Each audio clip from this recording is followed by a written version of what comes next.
Hello, welcome to the next in our video series on IFRS 9 for corporates. I'm Sandra Thompson. I lead our Global Accounting Technical Group for Financial Instruments. I'm delighted to be here today with Nitassha Somai. Nitassha's on secondment to my team from South Africa, where she helps our clients there. Today we're going to focus on intra-group loans, particularly loans between parents and subsidiaries. Now, in consolidated financial statements, these eliminates they're not an issue, but there are many countries in the world that require IFRS to be used for separate financial statements, and in that area, IFRS 9 is going to have a big impact. So, Nitassha, can you tell us a bit about where particularly IFRS 9 will hit?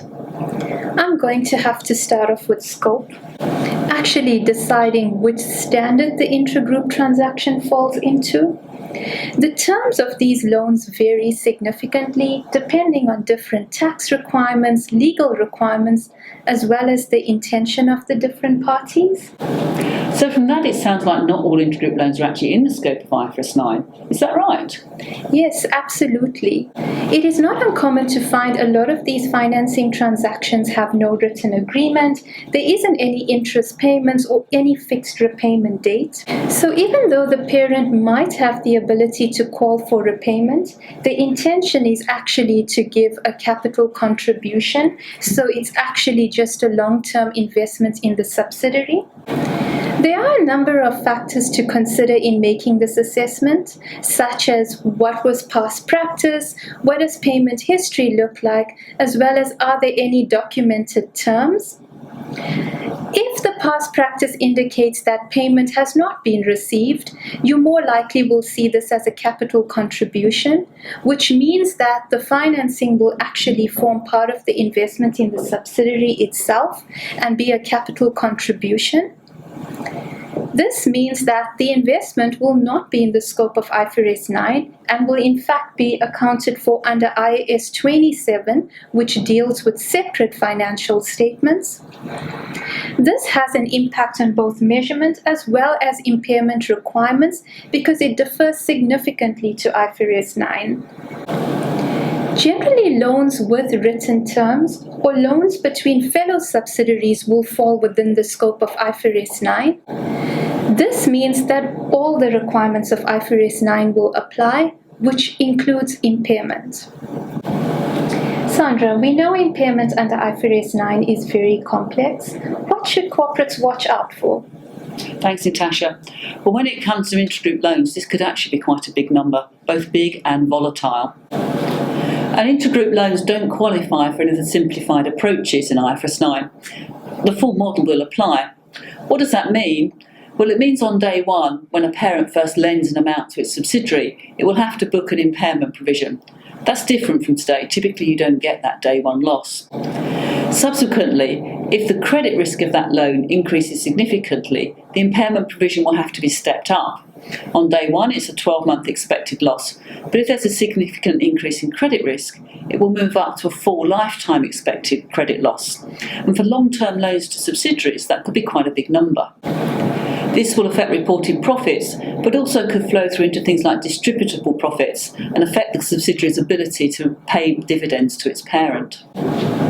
So what should the top 3 takeaways for corporates be? I think the first is this is a big issue. What is a significant increase in credit risk is going to be key, so companies will need to assess that. The second thing is that IFRS 9's impairment model is forward-looking. That means you have to look into the future about what you expect to happen over the life of the loan, not only what has happened in the past. And again, if the financial position of these subsidiaries is expected to deteriorate, that could mean a bigger provision. And the final one is to do with the life of the loan. How long do you have to look to measure this impairment loss over? For intra-group loans, there are often various dates at which that loan might be repaid, and you have to factor in those various dates and what might happen in the assessment. So Nitassha, if we move on a bit, obviously often intra-group loans are either interest-free or at low rates of interest. How does that work under IFRS 9? So the requirement to initially recognize the asset at fair value still remains. So where you have a loan that is off-market interest rate or interest-free, that would not represent fair value. So what this means is on day one when you recognize the loan, the cash that you advance versus the receivable that you would need to record would not be the same amount, purely because the receivable would need to be discounted based on a market rate of interest. Now you would see that a difference would arise because the cash advanced and the receivable that you're going to recognize would not be the same. This gives rise to a day one difference. So that difference between the fair value and the amount lent, how's that accounted for? Well, given the nature of the relationship between the parties, that difference would probably be added to the cost of the investment in the subsidiary. The logic for that is the parent would have only advanced the loan at an off-market rate or interest-free because of the nature of the relationship. It is important to remember, however, that it is only the day one difference that will be allowed to be capitalized to the cost of the investment in subsidiary. Any impairment losses will need to be recognized through profit and loss. Thank you, Nitassha. So just to summarise, in separate financial statements, intragroup loans is likely to be a big issue under IFRS 9. The first question is whether the intragroup arrangement is actually in the scope of IFRS 9. But if it is, then the impairment provisions will apply, and that's likely to result in a bigger and more volatile provision than today. And also, for loans at interest-free or below market rates of interest, there'll be the day one difference that needs to be accounted for. Thank you for listening. I hope you'll join us for our next video, and if you'd like to subscribe for the whole series, please click on the button at the bottom of your screen. Bye-bye.